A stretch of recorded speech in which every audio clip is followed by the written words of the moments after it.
We do have another major topic that we wanted Yeah. to bring you in on, and that is last week's report, the infamous now Hur report. The special prosecutor who was appointed to look at Joe Biden's document storage situation, and he puts out this report that says that Biden didn't do anything wrong, but he's, shocker, old. And it's caused quite a shitstorm in the media.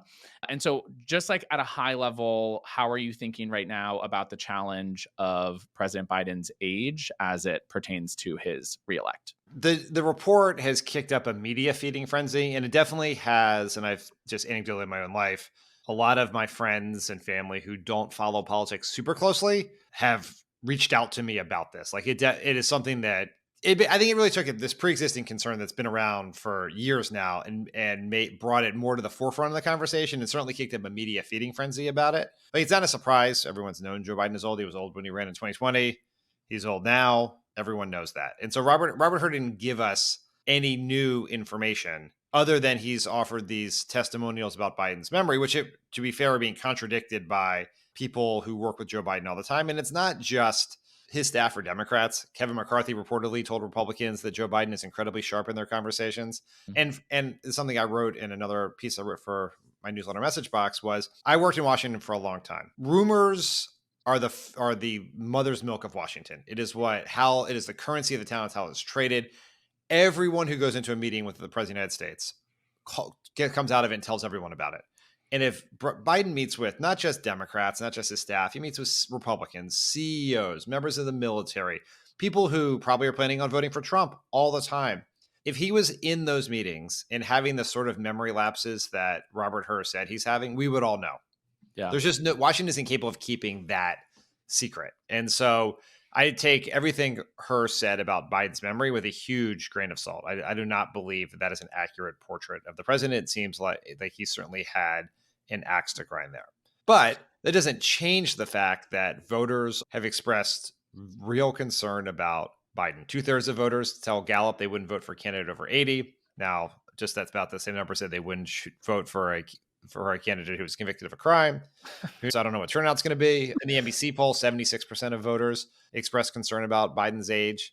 It is a very real issue. And ultimately, it's not the only issue in this election, but I think it's a threshold issue where if Biden can't assuage those concerns, particularly among his voters from 2020, then I don't think he can win the election. So it in some ways, it's the crux for his campaign. It's like the first strategic priority is to address that. I feel like you hit on two really important things there that I kind of want to dig into a little bit more. One is the source of this latest drama. I am under the impression this is a Trump-appointed prosecutor. He also, I believe, clerked for Rehnquist on the court, a conservative former justice. And it feels to me like some of the jobs in DC and I guess nationally that we expect to be apolitical, like judges and prosecutors, have seemingly become more partisan.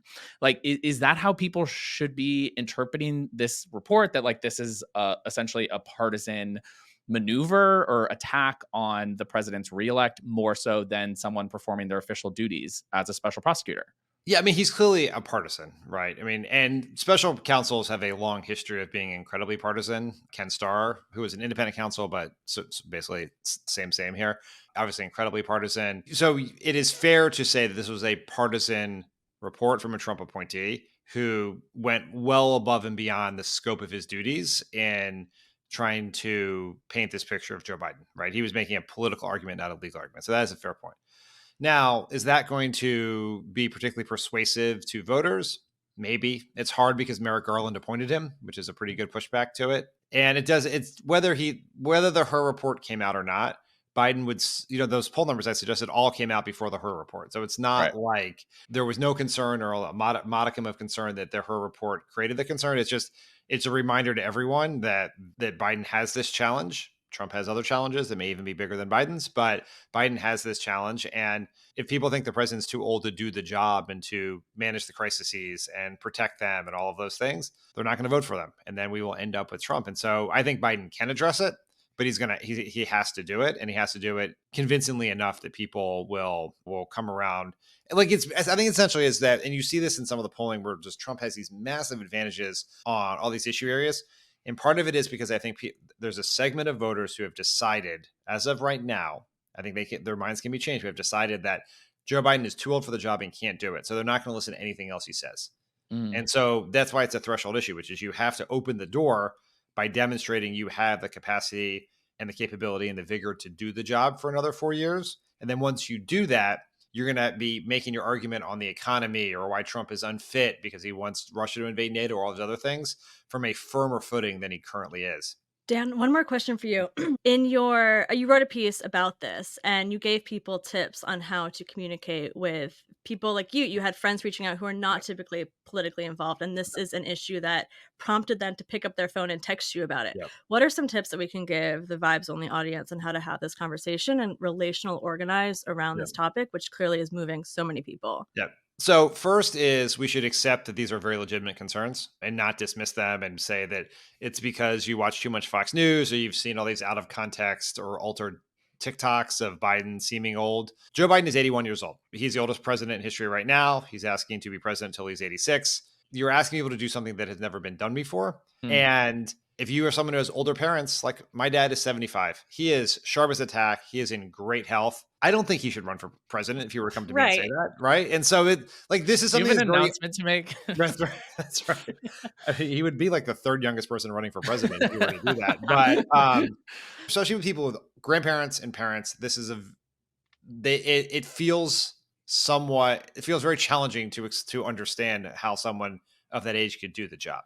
So you have to accept it as a legitimate concern and not dismiss it. And I think a lot of Democrats are right now dismissing it, blaming the New York Times for how they're writing about it, or Robert Hur and all that. If you want to push back against the individual allegations that Robert Hur has made about Biden's memory, the stuff we talked about him on being partisan, I'm all for that. But then the question is, how do you address it once you've accepted legitimacy of the concern? And I have seen a bunch of polling on this. There is no great answer. I'll be honest with you. There is not for all the obvious reasons I said. But the best one that I've seen and the best one I recommend people is to say, yes, Joe Biden is older. He is 4 years older than Donald Trump.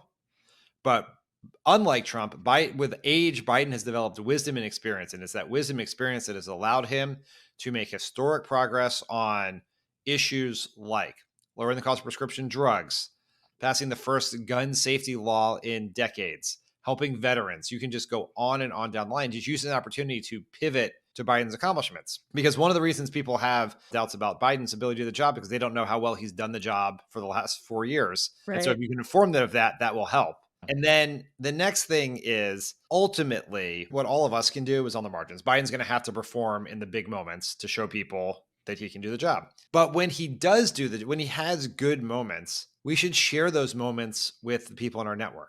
Right. We can do that by posting on social media. We can do it by sending the videos in our family text chats, because I watch the president very closely. The moments where he is very strong and good and seems younger than his 81 years vastly outnumber the bad moments. Yeah. But it's the bad moments that go viral. And that's because Republicans want them to go viral. It's because that's just what the algorithms want. But it's also because that's what people share. No one shares the good stuff, right? And so we could share the good stuff. And the last point is, we have to just remember that this election is not simply a referendum on whether an 81-year-old man can do the job of president for another 4 years. It's a choice between two men, one who is 81, who is a decent, good, empathetic person who has accomplished a lot in his life and in his presidency, who thinks about you every day, or a 77-year-old, chaotic, incompetent, lying criminal who only thinks about himself and his rich friends. Like, that's the choice. And when you frame the choice, it feels different.